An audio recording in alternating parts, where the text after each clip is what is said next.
Welcome to Love and Trauma, the real deal. I'm Danielle Sebastian, best-selling author, coach, and yes, I've been through the marriage trenches myself. This show is all about how to actually deal with trauma in relationships and make it work without losing your mind. If you're ready for honest talk, no fluff, and tools that cut through the noise, tune in because let's face it, love can be a bit of a mess, but it's a mess worth figuring out. This is Love and Trauma, the real deal. This episode of the show is not just any episode. It's going to be a powerhouse collection of my favorite moments from 4 partners of trauma survivors. Their stories were absolutely amazing, and I thought in the new year, it would be fun if any of you missed any of these previous interviews that I was able to show you my favorite moments with them where they were able to share with great honesty and rawness and provide life-changing wisdom and actionable tools that will actually help you if you are struggling with navigating being a partner to someone who survived childhood trauma. So we're going to do this in 2 parts. I have 4 clips from 4 different interviews. And right now I am going to introduce the first 2 clips. And then after that, I will introduce the last 2. So first up, we have Kathy Baldwin, and she is the crap expert. And she was on the panel and was really able to describe and uncover some of the subtle signs that many of us miss that trauma may be playing into their relationships. So she gave a really good blueprint for those red flags that may be occurring in relationships that we need to pay attention to. So I thought that was a really important insight. And then secondly, I have Zoltan Zentkirali, and I really wanted to get a male perspective of someone who was struggling in a relationship with someone with childhood trauma. And he was really able to get deep about boundaries, self-worth, and why sometimes just fixing it isn't always the answer in these relationships. So with that, we'll play those first 2 clips, and then I will introduce the last 2. Has intimacy been affected? What did that feel like when it was impacting the intimacy in your relationships? Well, the wounded part of me just wanted to be loved. I just wanted to be loved. And in past relationships with someone who was struggling with their own traumas, they were in protection mode. So every time I reached out, I felt rejected. And that was on an emotional level, which goes right to the core of who you are. So Kathy, can you talk a little bit about your journey from where you were when you were in relationships to where you are now? Sure. It became almost animal-like, the pain of feeling so ripped apart by the truth and the rawness of what my partner was disclosing at the time, of what it did for me. All of those emotions of rejection and inadequacy and feeling so victimized, but also now being compassionate about the person who had victimized me, and how all of those things, now I started to doubt who I was, because how dare I have these bad feelings about somebody who hurt me because of what they'd been through. And so now there's all of this guilt and everything. And were you in a relationship where you were seeing all these toxic behaviors and then the disclosure happened? Yeah, I couldn't understand what was happening for so long. I kept trying to ask, why are you rejecting me? Why don't we have sex? Why won't you talk to me? Why are you lying to me? Why this? And I was always trying to figure out what was going on. And I was always told there was something wrong with me. You're crazy. This isn't happening. I'm not lying to you. Or the blame of, well, I'm not interested in you because there's something wrong with you. You're too much. You're not enough. All of these things. And so it puts you into a spiral, so that when the disclosures came about, now I didn't have a solid foundation. The majority of the behaviors that you experienced as a partner, now you kind of know that there's a reason for it. Yeah. And that is very confusing. And I think that partners, that's the difficulty, is knowing you can't really continue to take that as an excuse for the behaviors. No. Now you have to own it.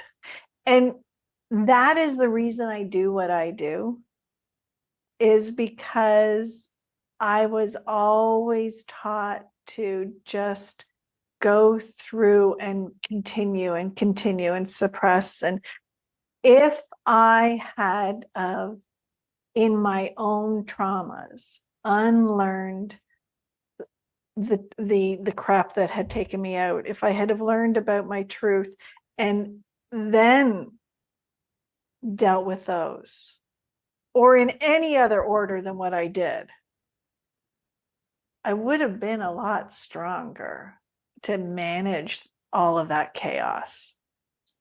In your relationships where you had all these toxic behaviors, were there signs before the disclosure? Oh, and my I know God. that the answer is yes, but Yes. I was in the same boat, Kathy, where there were so many signs that I did not identify. So that's why we're here today, for those Yes. wives who are like, what is going on here? What are some of them that you could tell people are like, hey, pay attention to this? Well, first of all, when you know you're being lied to, and the person is saying, no, you're crazy, and they're getting angry at you, okay, you got to learn to trust yourself. When we're being lied to, we know we're being lied to. When weird things are happening, when you are with one person in public and a different person in private, Yeah. when you are desperate to talk but are ashamed to share because you're too afraid that people are going to think there's something wrong with you, when unexplained things happen on a computer, that, why are you erasing all our passwords all the time? It's really just, it's paying attention to some of those things. I think some are sneakier. Like I know that you mentioned that it seems there was a lot of like blame that came your way for things that are very normal to ask for, Yeah. like help around the house or just all those things that are coming your way, where it seems like that when you ask something of your partner and they come back and act like you have literally told them that they are the worst person in the world, Yeah.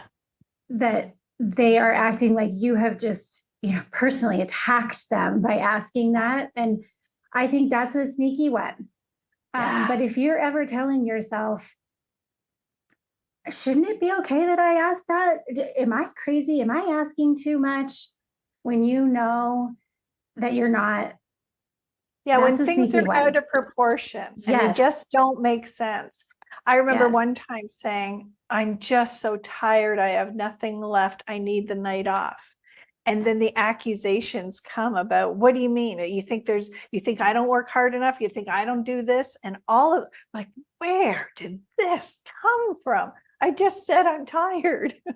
It's really, really important that we don't try to make up stories and reasons why people are acting the way they are, because Right. I was always feeding my partner, oh, I know you're doing this because, and I want you to know that we can do this and that. And I would come up and they would just sit back and not have to do anything because I had created an entire story that just made it all go away until the next time. Yes. You want to be on a journey with someone. You don't want to make them your journey. Ooh, yes. Jay Shetty. I have that, it all over the place because it's so true. Because Absolutely. knowing that there's a traumatic past doesn't mean that you do everything and that you excuse it. Knowing there's a trauma past is you being able to work with your partner to create new patterns that are helpful.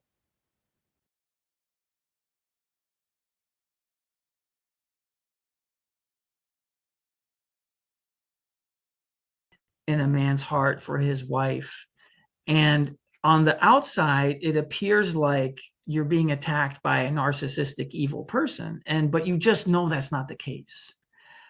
And so I think that's one of the hardest things to figure out as the spouse, as the husband, because there are many times when there's that sweetness.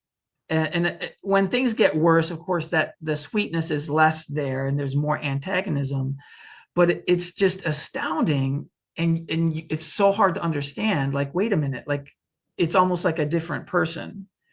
You know, the one you love, and then there's the attacking. And so I think that is the most difficult thing to figure out how to handle that. And also the thing that you would never expect. Describe how it felt when those accusations started coming your way. It's grieving. I mean, how did I feel? I mean, there are points when I couldn't do anything, and I was fortunate that I was on unemployment or whatever it was, where I just spent hours grieving and crying, and it's because you care, and that person that you care about, how could they possibly think these things about you or say these things about you? Are there things that earlier on in the relationship, before things got to this terrible point where they ended up getting, are there things that you wish you would have identified and done differently back then that you could share with people? Yes, very much so. We kind of alluded to it earlier. Men like to fix things, like, I can be the knight in shining armor. I'm going to show up and fix everything. And I love you. And, I'm going to help. I'm going to protect you. And that leads into some really precarious situations where, almost like coming off like controlling. But it's not so much that it's controlling. It's just that there's this atmosphere and environment of chaos. And so, usually it's a good thing to have someone step into chaos and create order. But I think I would have done things much more differently, because if I had known that it wasn't possible for me to come in and try to create that kind of order that way. People will always say, well, you just have to have boundaries. You have to take care of yourself.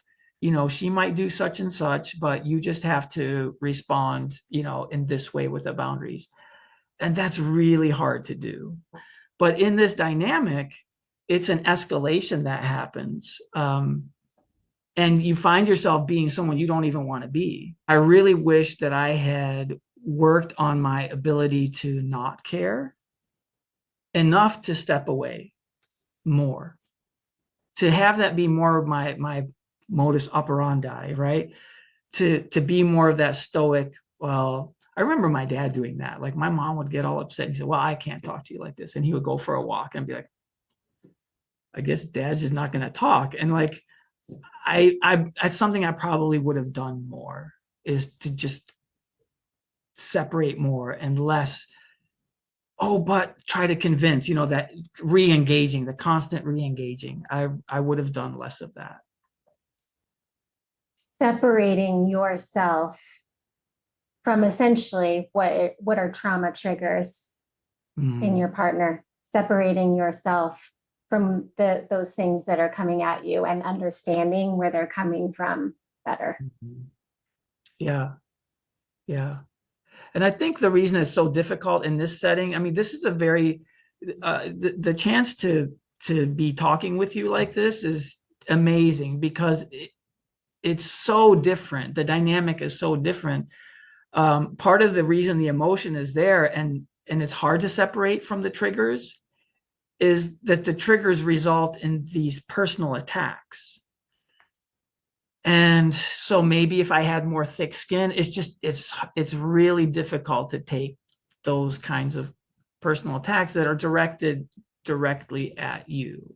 I experienced very similar things where the blame and the projection of those feelings became very personal. Mhm. And I took Interesting. all that on, but I wish that I would have had more resources like you and I are doing today and more conversations to understand, to separate ourselves from those responses is one of the first steps. Yeah. And I feel like I'm just at the beginning of that. You've had a pretty traumatic experience. Have you been able to get some help for yourself? Yeah, I think so.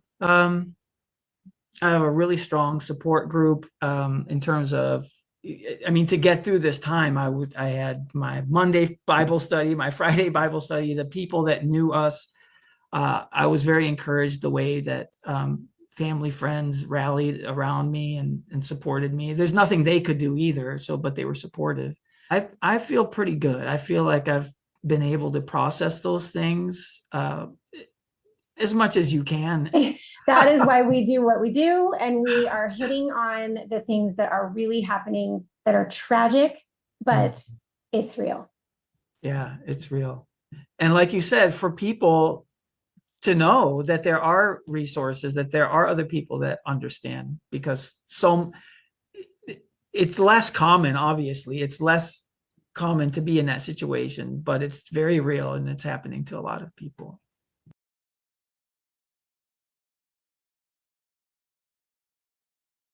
Well, those were some of my favorite moments with those partners. And I really hope that it sheds the light.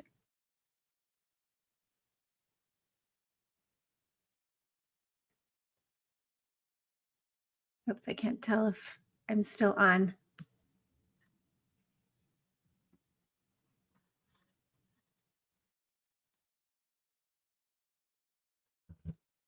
Can you hear me now?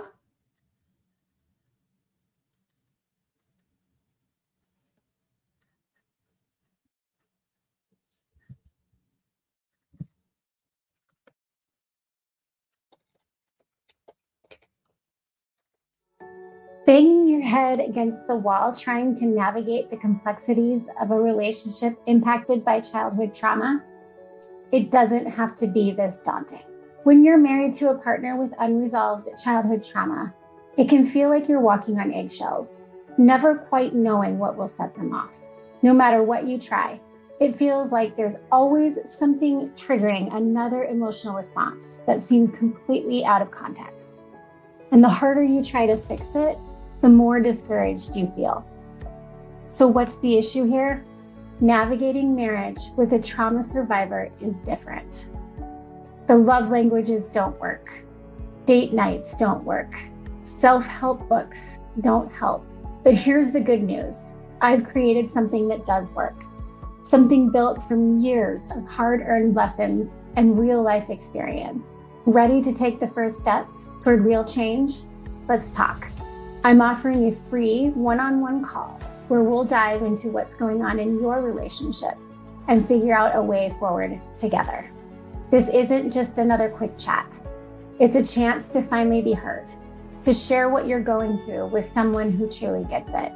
No judgment, just real support. So if you're ready to start making sense of it all and find a little more peace in your marriage, book your free call now.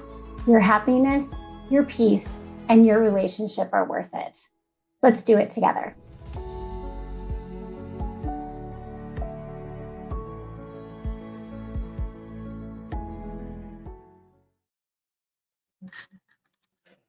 Sorry for the technical difficulty. Just making sure you can hear me. Excellent. Okay, so I hope that you were able to really get some valuable information. I really think that awareness is so important when we are talking about relationships that are struggling, because a lot of us don't know the signs that there may be a traumatic past in our partner. And sometimes even when we do know that our partner's had a traumatic past, we don't understand how that is impacting the relationship. And until we can identify those things, then we can't really hit the issues head on. And a lot of the techniques that are recommended in relationship books and podcasts and all those type of things don't seem to work very well if that is what is going on in the background. All right, so I do want to introduce my last two guests. I have Corey Martin, who I was able to interview, and she has a very unique perspective with something that is often hand in hand with someone with a trauma past, and that is addiction. And she was able to share with me her insights about addiction and trauma. And it really does shift the way that you may be thinking about this in your relationships. And she's all about helping partners heal while supporting a loved one that this may be part of their relationship. And finally, I have Heather Abbott on, and she was in my program and she was able to share her story of rediscovering herself. It seems like a lot of partners have lost themselves somewhere along the way, that they are feeling neglected and isolated. And she was able to prove that even in the hardest times, there's hope. So let's play those interviews right now. Story where you were in this position before. Can you talk about that a little bit? I have a few personal stories. So I have had loved ones, friends, romantic partners, various characters in my life who struggled with really resistant, self-destructive behaviors, where those people really believed that this self-destruction was the only solution for them. It's kind of started for me with a good friend of mine when I was a teenager and until I was 21. He was an alcoholic, but he also struggled deeply with depression, and he ended up taking his own life when we were 21. And that was kind of the what I would say the seed being planted in me to start considering people who struggled with mental health, substance abuse, etc. Start considering that a little more carefully, less judgmentally. And I started seeing everyone around me as these are people. These aren't failures. These are full stories that could either end in a really tragic way or could end in a really positive way. But this story is going to end. Every human story is going to end at some point. And having that experience really reframed how I was able to engage with people when I met someone who was struggling with addiction. But it also had the benefit of being incredibly traumatic for me. So losing a friend in that way, in that circumstance, made me so much more susceptible to deep codependency, which was already kind of rooted in me just by, the way I was brought up and the values that were instilled in me, the things I observed as a child. I was already kind of well primed to be deeply codependent.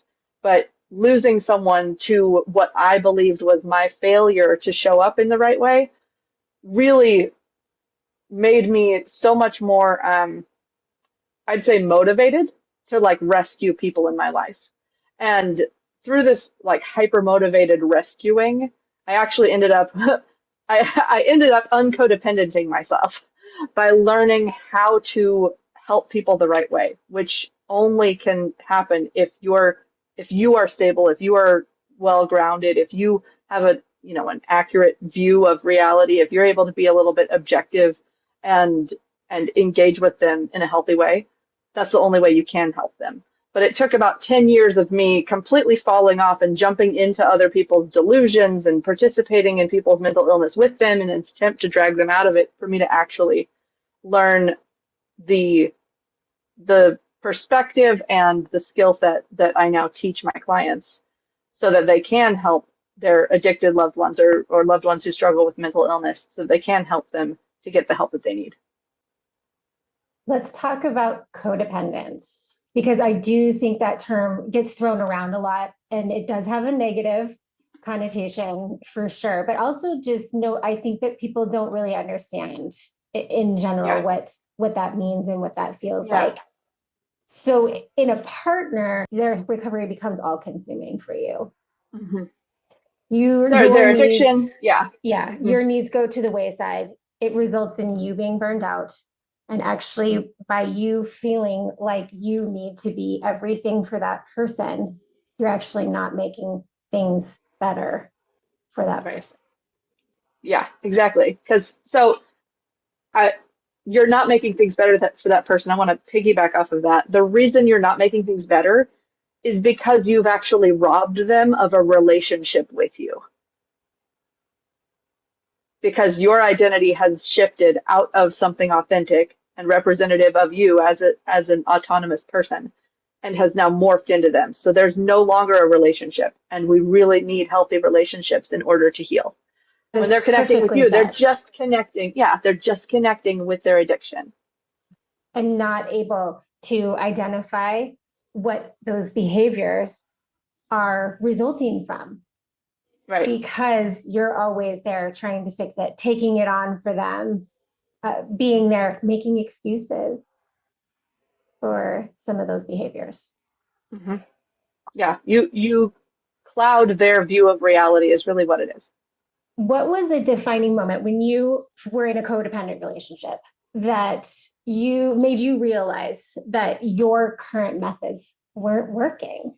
If you're just stuck in that kind of what I call the crab bucket of like online support groups where it's all just like talking about them and kind of complaining or woe is me vent sessions, you're not going to come upon a solution. Big one that kind of like the glass shatter moment was I realized that everybody in this person's life, I didn't include myself in it yet, but I was so critical and I was like, they're doing it wrong and he's doing it wrong and she shouldn't have said that to him and they shouldn't be doing this. And I had this list of how all these people were messing it up. And the one thing was all these people were saying that, hey, he needs to go to therapy. He just needs to go to therapy. He just needs to get help and go to therapy. And I looked at all those people and I was like, all of y'all need therapy. All of y'all are messed up. You're all contributing poorly to this problem. And once I realized that they were all part of the problem, it was just like you could have like just blown at me and I would have tipped over into realizing, oh, I am also of those people in his life a part of the problem. If everyone is wrong blaming him, then I'm also wrong blaming them and blaming him, right? If I think all this finger pointing is wrong, I need to stop pointing this finger. Okay, so that was my big turning point of that means I need to go get the help myself. That is the biggest question that I get for partners in a struggling relationship with someone who experienced childhood trauma and the behaviors and the coping mechanisms that they're seeing in their relationship. They're like, if they would just get help, that things would get better. How do I convince him to How get do I help? see that all the time? I have people who will come to me. They want to get their partner into rehab, but when they realize that the work they have to do may end the relationship, they avoid the work. If you rise to the occasion of doing the work and healing and transforming the way you function in relationships, that's the only way that you have an option of creating something healthy, fulfilling, and safe.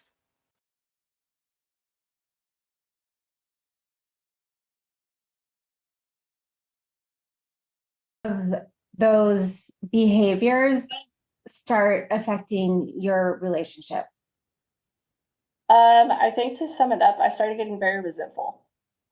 And then I would take moments where I was blaming myself, trying to figure out what I had done to put him in the mood that he was in. you know, I'm a relatively positive person, and everything was negative to him, which started making me very pessimistic. Um, and I was just unhappy, you know, I think, and it was frustrating to me because we have we have like the American dream, right? We have a beautiful home, 2 children, a dog, 2 good jobs, like, and not knowing what caused it. And ultimately I'd be like, oh, what did I do? Like, I'm sorry if I rubbed you the wrong way. I'm sorry if I didn't do enough chores at home, or I'm sorry if I made this harder on you. But it just started making me resentful because it felt like I couldn't do the things I wanted to do, and I couldn't be a person other than mom, wife, making sure he stayed happy, or what I thought was helping him stay happy, taking care of the kids. And I was just done. You know, there was no time for me, no time for anything I wanted to do. It was just tiptoeing around, which ultimately just has a huge negative impact on your mental health, physical health, you know, all of it. So your husband did just have mood swings, Oh, gosh. essentially. It felt like the smallest thing would just push him over the edge. He would get angry. You know, he never physically hit, or, you know, there was no physical abuse or anything like that, but he would just get angry. He'd storm to the basement. He'd spend time downstairs. He would take extremely long showers. And what I figured out is that's when he typically would cope with alcohol, trying to cover up whatever he was dealing with. You know, and so he wasn't engaged with the kids. He wasn't engaged with me. And that's frustrating, right? Especially when I didn't know what was causing it. And when I would look at all the things I did that day on what potentially I had done to push him to this point. But in the reality of it wasn't me. When did you start to put your finger on that? I wonder if there's something else going on here. I'd started looking online, you know, I had started praying. I went and talked to our pastor. Andrew came home one day and ultimately just told me, like, hey, I'm just not happy anymore. And he was like, I don't know if this is working. And I thought to myself, I was like, you know, I don't know. I'm not okay with just calling it quits. And so I knew that I had to do something to figure out the root cause. And if it was me getting in a program, or maybe I would identify something in myself that would help all around. I ran across your program, and I think it was like signs your partner may be experiencing from a traumatic past. And I'm reading these and I'm like, oh my gosh. Every single one, check. And I'm like, I got to figure this out. So I clicked, and then the rest is history. And so I think you and I were about halfway through the program, our one-on-one sessions, when we both, with your help, I kind of came to the realization that the trauma stems from his childhood. It's really interesting because there just isn't a lot of information out there saying to anyone, especially people who haven't had a traumatic past, and this seems so foreign, Right. that, oh, these are some of the things, and that these are coping mechanisms that they needed, that Right. they used to survive their childhood, that end up just being really not very helpful in adult relationships. Right, exactly. And, you know, I feel like just society today, if you look at the statistics, it's like 50% of all marriages fail. And that's substantial when you look at the big picture. And how many of those could be resolved but with a little bit of conversation with tools? And I think as women, we tend to fall into that caretaker role. So we want to make sure everybody around us is taken care of. But there's only so much we can do when somebody's dealing with something that maybe we don't know about. We can be as supportive as we can be, but there are some things that I was doing or that people tend to do that honestly just trigger the person dealing with the trauma even more. If there is somebody out there who is feeling the way you did, where it's like, oh my goodness, I don't know where to go from here, we are on the brink. What would you want to tell them would be the first step that they should take? I think for me, it was, not giving up, at least trying to see if this highlighted some tools either for you or for your partner. One of the most relieving points and one of your tools is it's not about me, right? And so when he would say things or when he would start acting a certain way or be in a mood, I had to remind myself, I didn't do anything. Unfortunately, I'm becoming the one who's taking the brunt of it. But you would reference it in your program of you have to put your shield up and remind yourself that it's not you. And so mentally, that helped me kind of climb out of the hole of resentment and just being unhappy, because then I could focus on in those moments when he was having a moment, let him go have his moment, and me and the kids would go do whatever me and the kids were doing. And I was able to find my joy again. So just not giving up and at least trying, and reminding yourself, it's not you. If they have a potential traumatic past, there's nothing you can do to fix it. All you can do is support. But knowing And that's how not, yeah, it's not very intuitive. And it feels almost like women, especially, and I think men too, they want to make it better. And it's just you want to fix it, right? You want to fix it, you want to make it better. But when you realize that every time you tried to do that and then you sat there wallowing in it, you actually were making it worse. Yeah. And that's hard. It's a hard pill to swallow. It is. It is. But ends up being one of the things that can really make a big shift. Yeah. In the relationship. When I take a step back, human nature, especially females, and even prior to the program, I wouldn't look at this as being supportive, right? Because there's sometimes I'm just like, nah, just not. But to him, that it's being more of a support than when I was constantly nagging or trying to uncover what it was. Because I think in some ways he doesn't exactly know what it is either. And then that just exemplified what he was feeling. When he didn't know and I was trying to nag, it just made it worse. Perfectly said. What is the most important takeaway that you hope that other partners who are feeling like you did, 6 months ago, will gain from this conversation? I found myself again.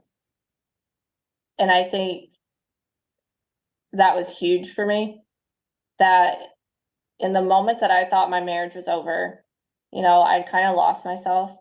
I was an exhausted mom working 50, 60 hours a week at minimum with 2 toddlers, trying to do all the things with a husband who was spiraling. And I wasn't taking care of me. But through the program, not only have I started rekindling our marriage and helped our relationship get stronger, of course, with his help, but I've ultimately found myself again.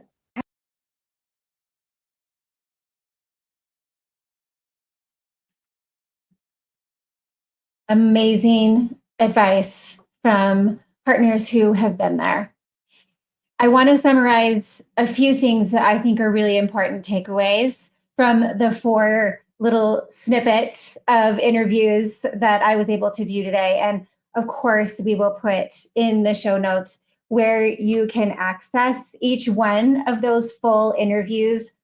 with those amazing people. But first and foremost, I just want to thank those 4 partners for coming forward and being able to tell us their stories. And they're telling their stories because they've learned a lot and they really want people to hear some of the things that they learned the hard way, that hopefully if we can talk about this more and get this more out into the open, that we can all change the way that we view things and learn from each other, things that really work.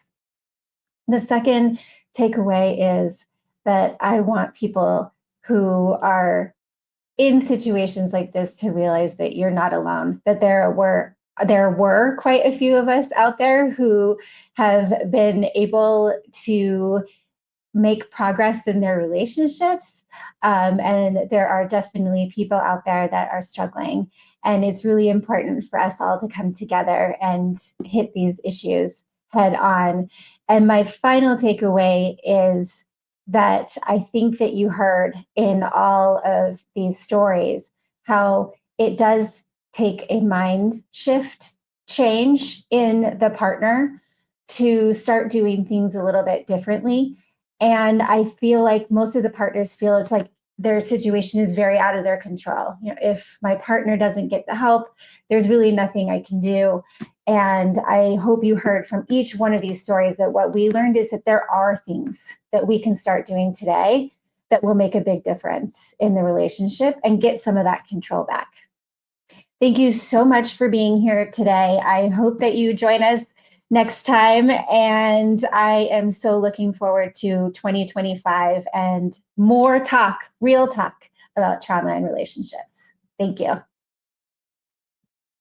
All right, that's a wrap for today on Love and Trauma, the real deal. Big thanks to my guests for sharing their insights. Couldn't have done it without you. Now, for those of you looking to take this journey further, I've got something special. Head to my website to grab Real Tactics, Real Healing, a survivor's playbook for navigating a relationship with a trauma survivor. It's packed with everything you need to know, do, and say to navigate the emotional minefield, find your balance, and regain your self-worth and happiness.